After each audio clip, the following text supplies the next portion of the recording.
Good morning, class. Today we are going to start the second chapter from our English book, The Little Prince. It is a chapter written by Antoine de Saint-Exupéry.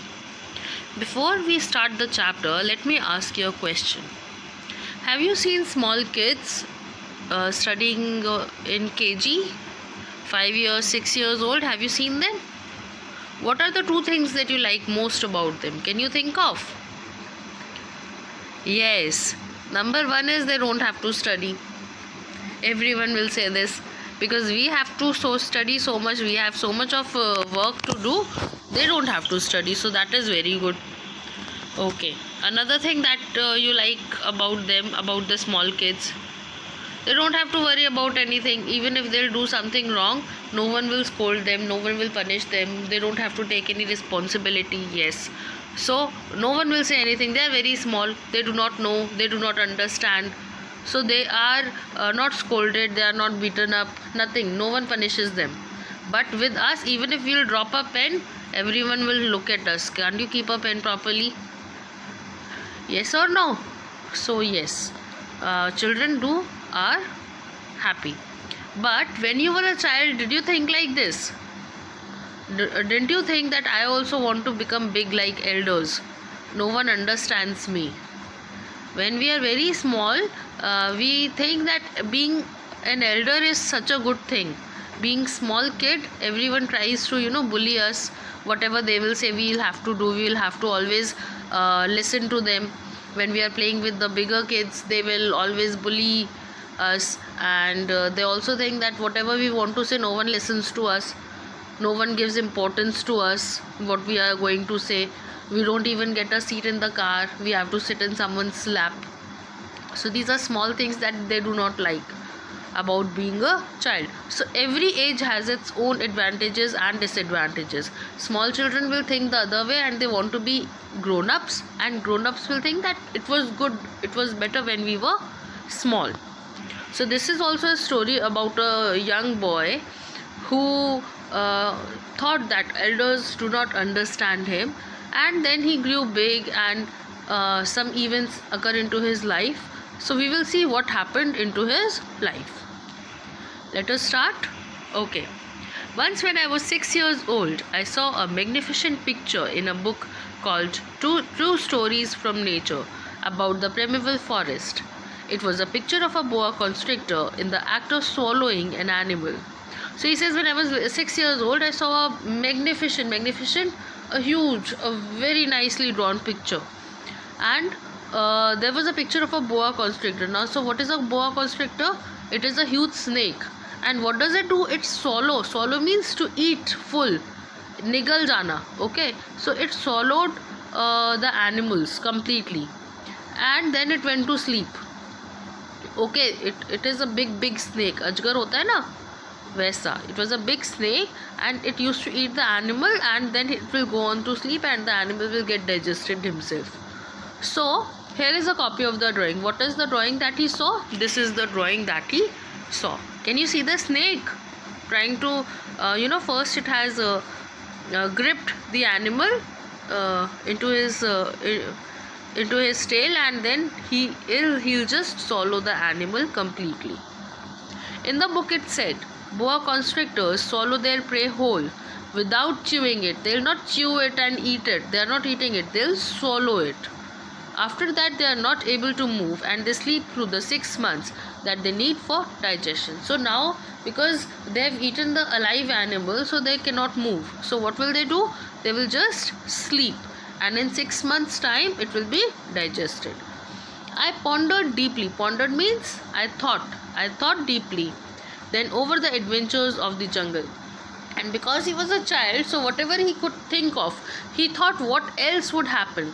What are the adventures? Because he thought this is so adventurous. How can an animal swallow another animal, and he'll sleep also? So it was very adventurous for him. So what did he do? He started thinking. And after some work with a colored pencil, I succeeded in making my first drawing. And then whatever he could think of, he started make a drawing of it. So his first drawing looked like this. Can you imagine what has he made? A 6-year-old child's drawing. After reading the book and after seeing that picture he has made this drawing. Can anyone imagine? Yes? No? Okay, let us see. Let us wait for it to reveal itself. It looked like this. I showed my masterpiece to the grown-ups and asked them whether the drawing frightened them. So he said, when I showed my drawing to other people and I said, see, this is so frightening. Does it frighten you? Have I made it nicely? But the answer, frightened? Why? Why should anyone be frightened by a hat? Everyone thought that this is a hat. Doesn't it look like a hat? So, the first picture looked like a hat.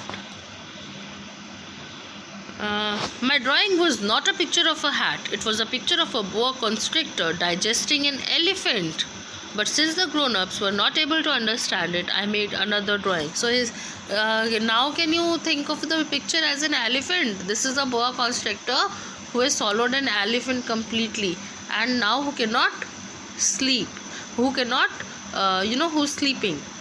So, but grown-ups were not able to understand. You are unable to understand because now you are a grown-up. You cannot think as a child. Okay.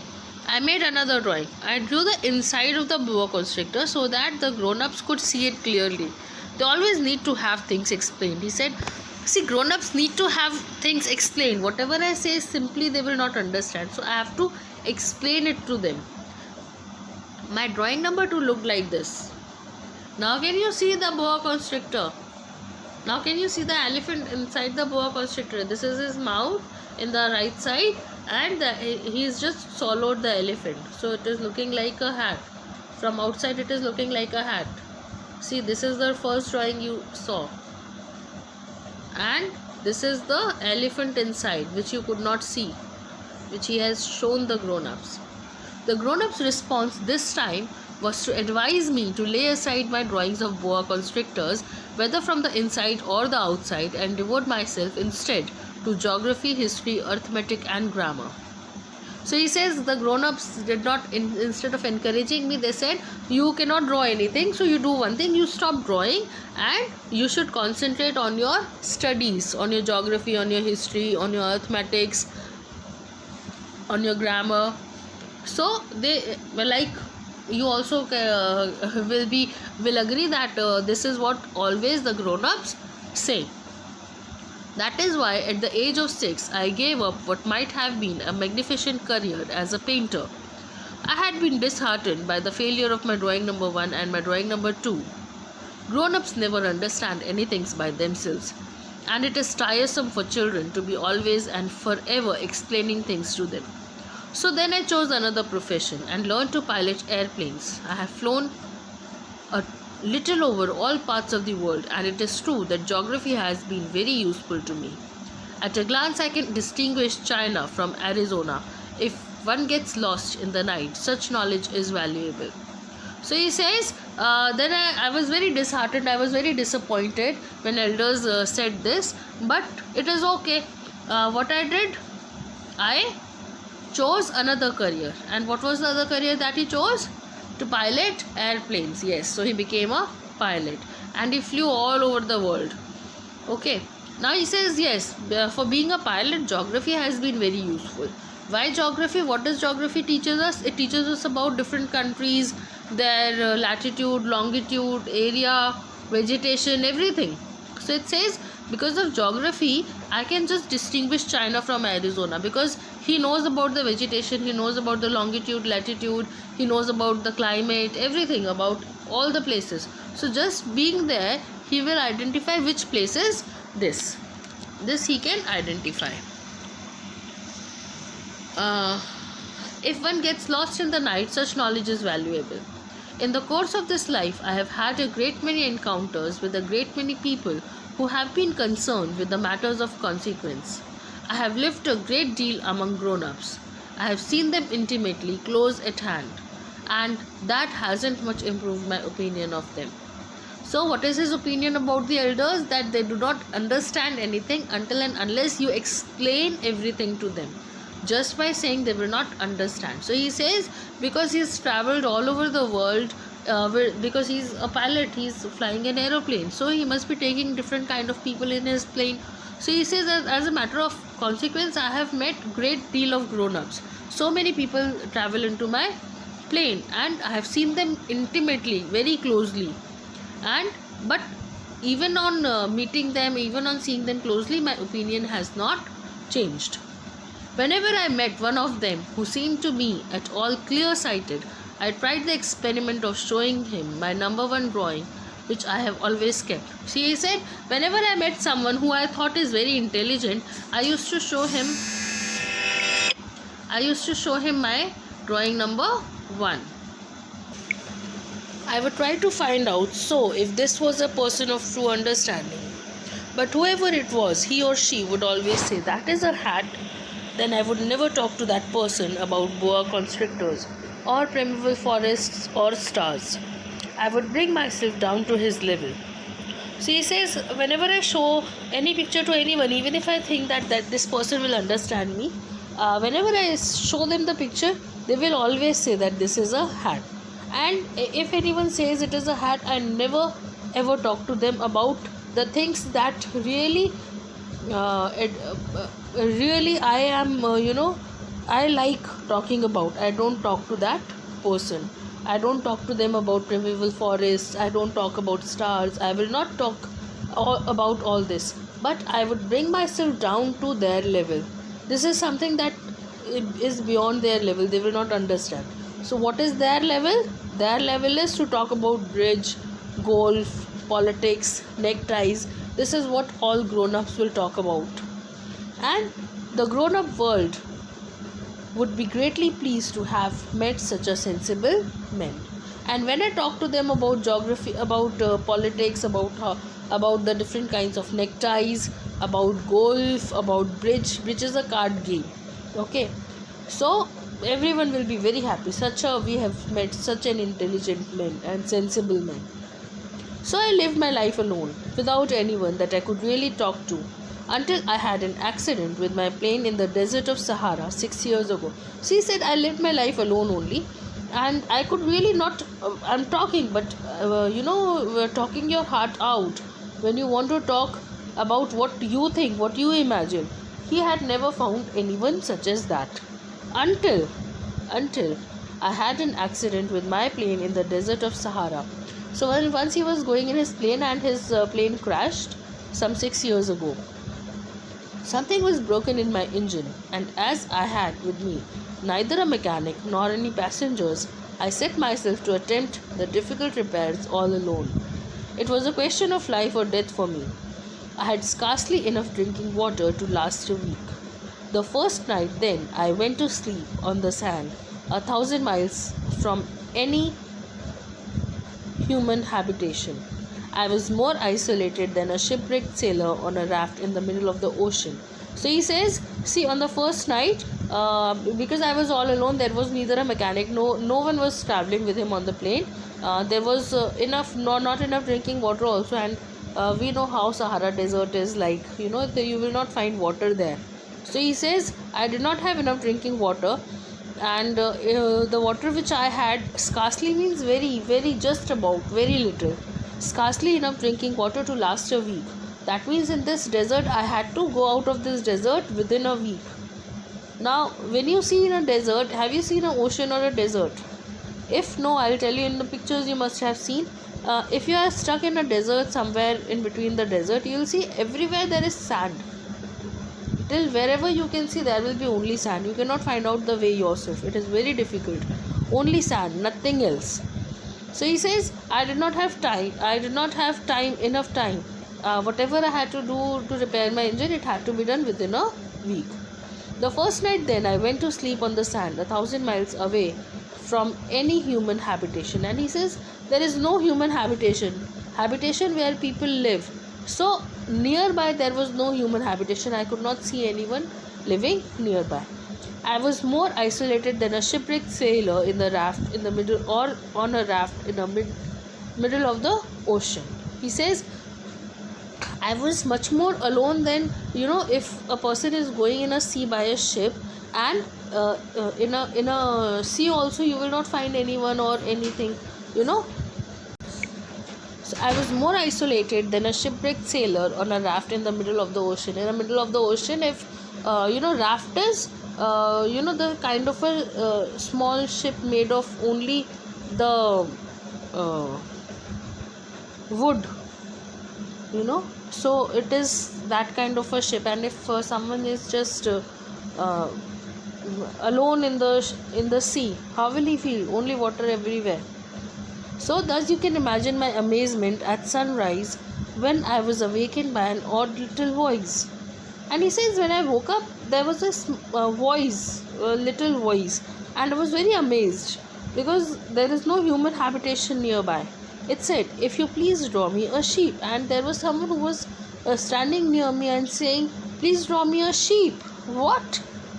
Draw me a sheep. I jumped to my feet completely thunderstruck. I blinked my eyes hard. And he said, there was some person who is saying, draw me a sheep. And he could not really believe. Jump to my feet means just when you cannot believe and you just jump out of when he was sleeping. And instead of getting up slowly, he just jumped off. Completely thunderstruck. Thunderstruck is amused, not believing his eyes. I blinked my eyes hard. And when you cannot believe anything, what do? You blink your eyes again and again. So he says, I blink and rub your eyes. So he says, I blinked my eyes hard. I looked carefully all around me. And I saw a most extraordinary small person who stood there examining me with great seriousness. And there was a very small person. Extraordinarily small person means he was very small, very tiny. And he's not a very small kid. A tiny kid, it is not a kid. It is a grown-up person who is very small. Okay, बौना समझ सकते हैं? Okay. And this person is also examining him with very great seriousness. What is this person who is all alone here? Here you may see the best portrait that later I was able to make of him. But my drawing is certainly very much less charming than its model. So it says, because I have made a drawing of him, you can see, this is the drawing he has made. This is the person who came to him in the middle of the desert. Dressed up like this. And he says my drawing is not my drawing because I left drawing only when I was 6, so my drawing is not good, but he was much more charming than this. So that, however, is not my fault. The grown-ups discouraged me in my painter's career when I was 6 years old. They did not let me paint, and I never learned to draw anything except boas from the outside and boas from the inside. So he says I have never drawn anything except for the boas from the outside and inside. Now I stared at such an apparition. Apparition, when something just comes in. Apparition, just जैसे भगवान अचानक से आपके सामने आ जाते थे ना, फिल्मों में दिखाते हैं, कहीं से अवतरित हो जाते हैं, ऐसी apparition, sudden apparition, कहीं से अचानक से आ जाना. Fairly starting out of my head in astonishment, and I could not understand from where this person has come. Remember, I had crashed in the desert 1,000 miles from any inhabited region. I was 1,000 miles from any inhabited region, and for a small child or a person to come without anything to cross 1,000 miles and come to me for a drawing, it is unbelievable. And yet my little man seemed neither to be straying uncertainly among the sands, nor to be fainting from fatigue or hunger or thirst or fear. And he says, yet he is in the middle of the desert, there is no human habitation, and he is straying uncertainly means जैसे कोई खो जाता है तो घूम रहा होता है ना, ढूंढते हुए पता नहीं मैं रास्ता भटक गया हूँ, तो straying uncertainly, it is not like that. कोई रास्ता वास्ता नहीं भटका था वो. Not to be fainting from fatigue or hunger or thirst or fear. ऐसा भी नहीं था कि वो खो गया, उसको कोई डर लग रहा, उसको कोई डर नहीं लग रहा था, उसको कोई भूख नहीं लग रही थी, कुछ भी नहीं हो रहा था. Nothing about him gave any suggestion of a child lost in the middle of the desert. वो जो भी था, लेकिन ऐसा तो बिल्कुल भी नहीं लग रहा था कि कोई बच्चा है जो खो गया है. खोआ हुआ बच्चा तो वो बिल्कुल भी नहीं लग रहा था. 1,000 miles away from any human habitation. When at last I was able to speak, I said to him, "But what are you doing here?" And in answer he repeated very slowly as if he was speaking of a matter of great consequence. Here consequence means very importance. The man asked him, what are you doing here? But instead of answering back his question, this small man, he is saying, if you please draw me a sheep. When a mystery is too overpowering, one dare not disobey. Absurd it might seem to me, 1,000 miles away from any human habitation and in danger of death, I took out my pocket, a sheet of paper and my fountain pen. But then I remembered how my studies had been concentrated on geography, history, arithmetic and grammar, and I told the little chap that I did not know how to draw. So he says, this when mystery is too overpowering, one dare not disobey.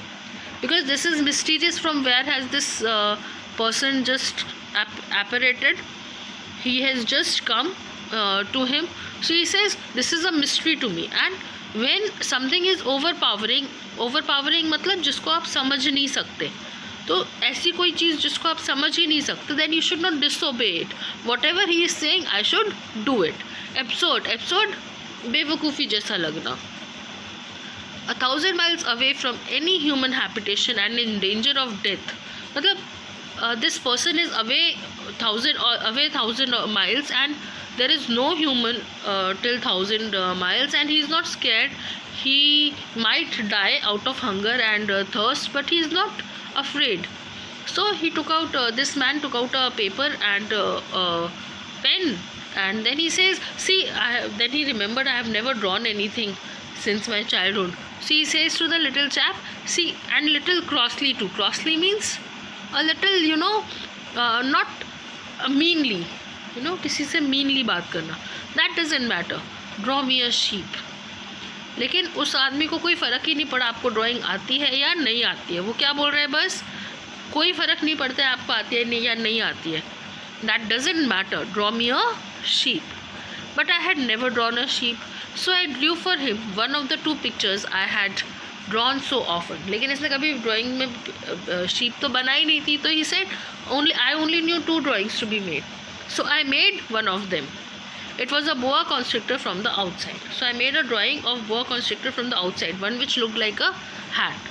And I was astounded to hear the little fellow greet it with, no, I don't want an elephant inside a boa constrictor.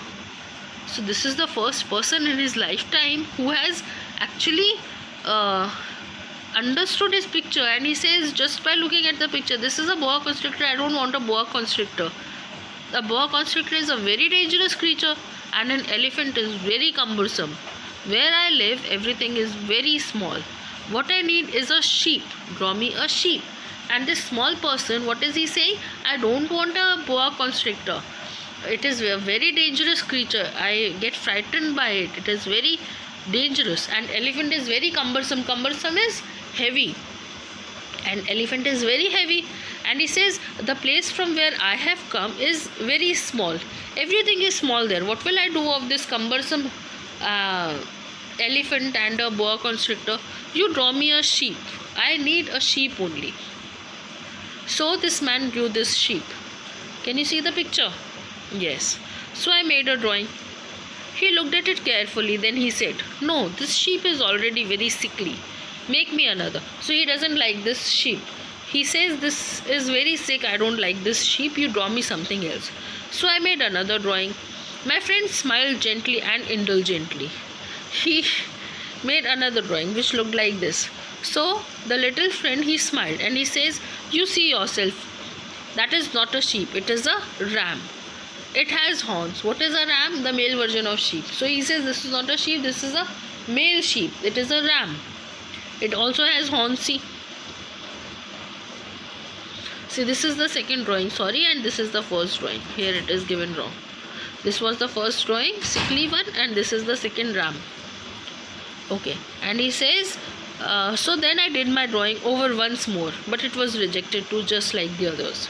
This one is too old. I want a sheep that will live a long time. By this time, my patience was exhausted because I was in a hurry to start taking my engine apart. So I tossed off his drawing. and I throw out an explanation with it. So he says, now I had to work on my engine and I was very frustrated. So he just draw this box and he explained, this is only his box. The sheep you are asking for is for inside. He says this is a box and sheep you are asking is inside the box. How will you see the sheep when it is inside? I was very surprised to see a light break over the face of my young judge. So anyone else, a person who will say this is a box, I have asked you to make a sheep, no one will understand what is inside the box. Will you, if you explain it to your teacher, will she listen to you? No. So this is exactly the way I wanted it. But this little child, the little man was very happy and he says this is exactly the way I wanted it. Do you think that this sheep will have to have a great deal of grass? And he's asking, do you think this sheep will need grass? Why? Because where I live, everything is very small. He's again explaining. Where I live, everything is small. If he needs so much of grass, it will be a problem. There will surely be enough grass for him, I said. It is very small sheep that I have given you. He bent his head over the drawing and so this man explained, जैसे हम छोटे बच्चों को बहलाते हैं ना, उसने भी उस छोटे बच्चे को बोला कि नहीं, the sheep is inside only and it is very small and everything, all the grass that the sheep wants is already inside the box. So not so small that, look, he has gone to sleep. And that is how I made the acquaintance of the little prince. And so he says, the little prince says, no, it's not that small also. See, the sheep has already gone to sleep. Now he is inside the box only. The small man has already imagined that the sheep has gone to sleep also. So he says, see, the sheep has already gone to sleep. And this is how I made the acquaintance of the little prince. This is how the man is saying, I made acquaintance with the little prince who was very charming, who was very intelligent, and I loved being with him. How did you like the chapter, children? And what have you understood out of the story? Can anyone tell me what have you understood? The story tells us the imagination power.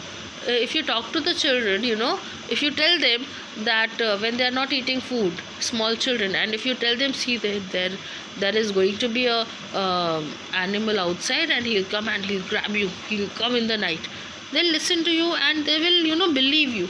They'll believe anything which is said. And if first day you have, while making them eat food, if you have told them a story, next day they will create a story for you. There is an animal outside, mama, he will eat your food, so they'll in their imaginative way they will make the story for you. So this is what it is all about. I hope you enjoyed the lesson. Thank you.